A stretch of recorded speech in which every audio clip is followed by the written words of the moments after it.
અંકલેશ્વર જીઆઈડીસીમાં આવેલી silicon jewel કંપનીને union bank of India દ્વારા સીઝ કરાઈ હતી.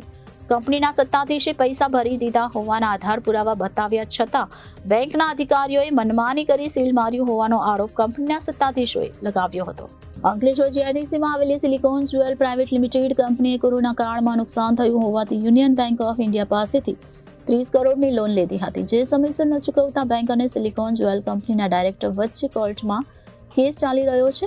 તેની આગામી મુદત 25 જૂનના દિવસે હતી, પરંતુ એ પહેલા જ બેંકના અધિકારીઓ કંપની સીઝ કરવા પહોંચ્યા હતા, જ્યાં પોલીસની હાજરીમાં કંપનીના સત્તાધીશો અને બેંક અધિકારી વચ્ચે શાબ્દિક ઘર્ષણ થયું હતું, પરંતુ પોલીસે સ્થિતિ સંભાળી લીધી હતી. બાદમાં યુનિયન બેંક ઓફ ઇન્ડિયાના અધિકારીઓ કંપનીના મેઇન ગેટનું તાળું તોડી પાડી કંપનીના પ્રવેશ કર્યો હતો અને આખી મિલકત તેમજ મશીનરી જપ્ત કરી હતી.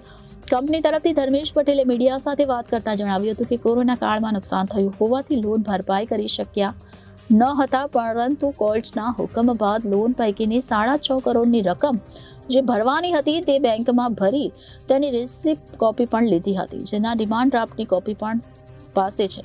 કોર્ટમાં 2 દિવસ પછી આ મુદ્દે તારીખ પણ છે, પરંતુ બેંકના અધિકારીઓએ મનમાની અને જો હુકમી કરી લોનની રકમ ભરી હોવા છતાં કંપનીની મિલકત જપ્ત કરી છે. યુનિયન બેંક ઓફ ઇન્ડિયાના અધિકારીને આક્ષેપો વિશે પૂછતા તેમણે આ મામલે કંઈ પણ કહેવાનો ઇનકાર કર્યો હતો.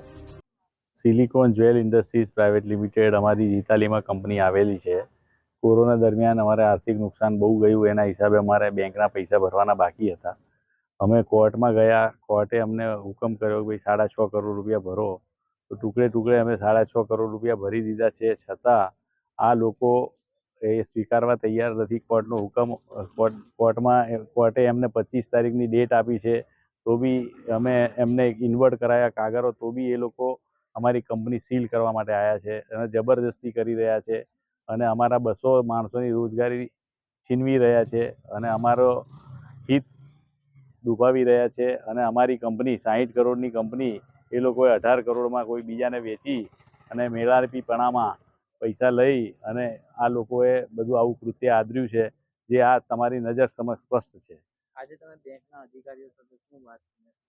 અધિકારીઓને અમે રિક્વેસ્ટ કરી કે સાહેબ 2 દિવસ તમે કહો છો કે 25 તારીખની મુદત છે, તો 2 દિવસ પછી તમે 2 દિવસ પછી આવજો. કોર્ટ શું કહે છે ત્યારે અમે પૈસા જમા કર્યા છે એ તો જાણો.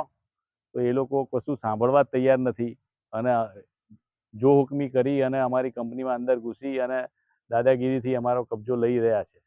Reporter Viral Gohil, Janadesh news, Bharuch.